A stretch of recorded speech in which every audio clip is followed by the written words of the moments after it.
Hello and welcome back to Lisa's Little Critters.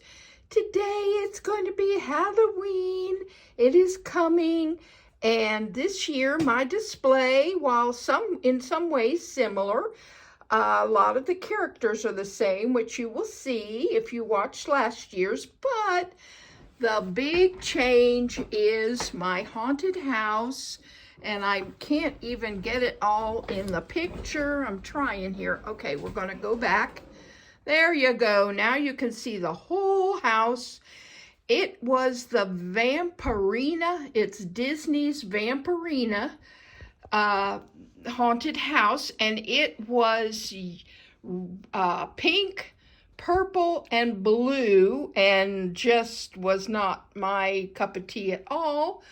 So I spray painted it black, took all the windows off and sprayed them silver.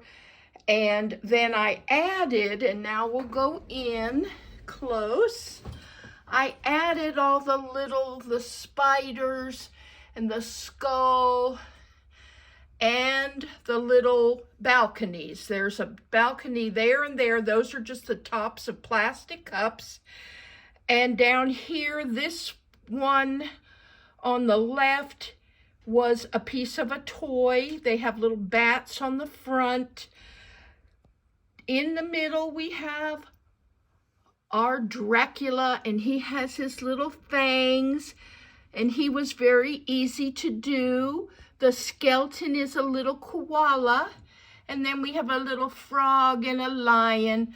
I love the Wolfman, and this is a great example of a critter. And I am not positive. I think he's a fox of some sort. I don't know if he's a honey fox, because he may even be a dog. But he's one of these that I had to totally transform because he was in such terrible shape. But he makes a great Wolfman. So he's there. And this is similar to the one that comes in that Halloween set, but this is a little beagle that I painted last year.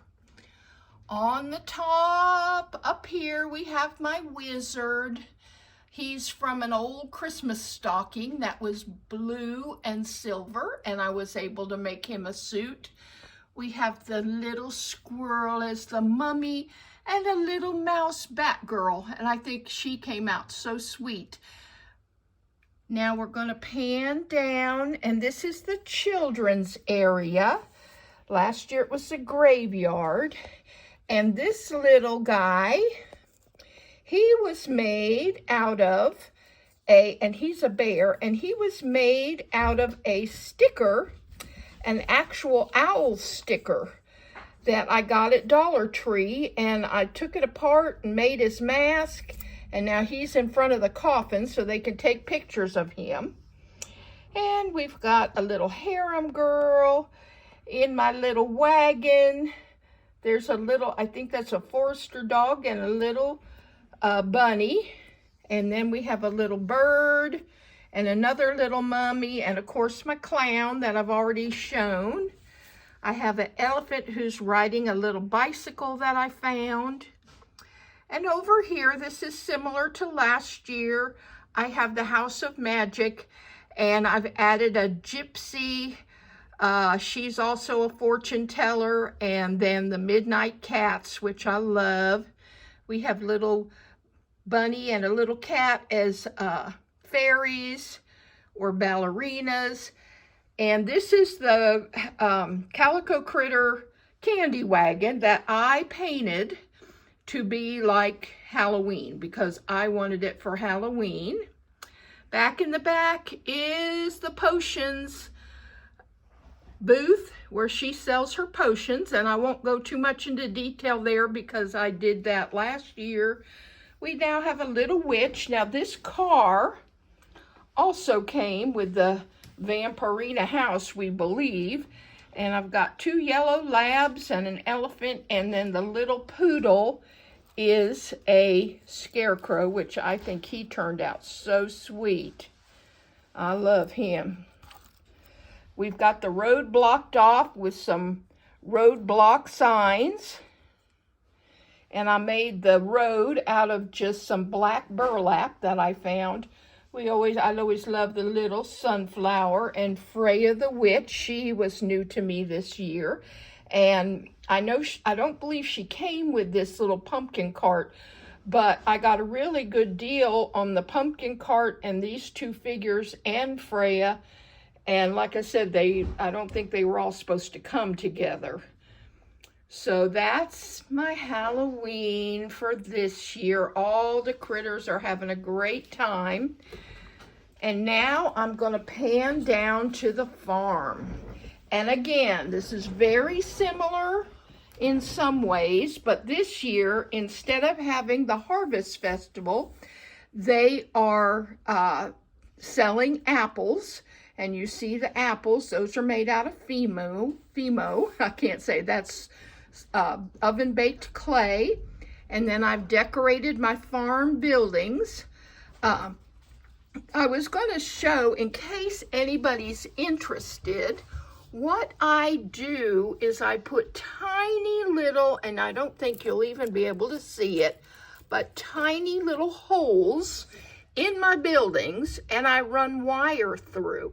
And I keep the wire there so that when I want to decorate for the season, you can't see the wire otherwise, and I can just, put it together. So that's supposed to look like corn stalks. And of course, we have stacks of pumpkins.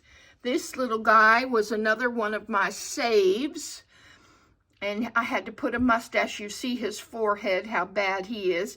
But with a little bit of hair on his head and the mustache, he's a farm worker, and he's back here with the farm. Now, here is the little baby treehouse, and the way I do it, I painted it last year as a fall autumn tree, and this year I put it in the farm. And all the babies are enjoying it, and all I do is I put little felt vests on them so that they're in felt colors, and I cover them up, and they really come out sweet. And once again, I've talked to you about the wire. So these from the back, you can see I've made little holes. Sometimes there's been holes in the house so that they won't fall over and fall out, because I'm not going to be taking them in and out. And there you can kind of see their little vests too from the back. Some of them were already in these kind of outfits. And I just dropped something. Alrighty, now here is our funny story. You may have seen it in the breaking news. There was a tragedy at a local pumpkin farm, aka critter farm. They found 3 little pigs dead in the pumpkin patch. The parents were absolutely devastated, and they did not know who the culprit was. But the culprit was the big bad wolf, who is also known as Emmy, my red golden retriever. For some reason, she loves the pigs. She only messes with the pigs. She knocked them all over in the pumpkin patch, and now I can set them up again. I found them all laid over dead, and now we'll have them up and picking out their pumpkins. I love them in the pumpkin patch. But she did. She ate 2 of the pumpkins. I had to replace them. If you look here in the front, this pumpkin has a great big bite out of it. So pumpkins must taste really good to them. But I thought that was funny. And here with the tractor and the little hayride, this is another critter that was saved. Oh, maybe oh, no, his tail is just stuck. Okay, he lost his pumpkin. Now, he is a cat, and I think maybe he was a cream or a Keats cat, but I had to paint him. And I can't get it there, it's focused. Had to put some flocking on him. And I painted his little stripes. There we go. I'm sorry, this is a new phone and I'm trying to get used to it. But he was a save, and I dressed him, and I kind of like him better. I think he's a very cute little cat, and he's in here with the fox, and they picked out their pumpkin. And there's my sheep and the little girl pig. I just got her recently, and I put her an orange bandana so she fit in with the farm. But this is my Halloween display for this year. I hope everybody enjoys it and has a happy Halloween next week. And I will see you next time. Thank you for watching. Give me a thumbs up if you liked it, and please subscribe. Bye-bye for now.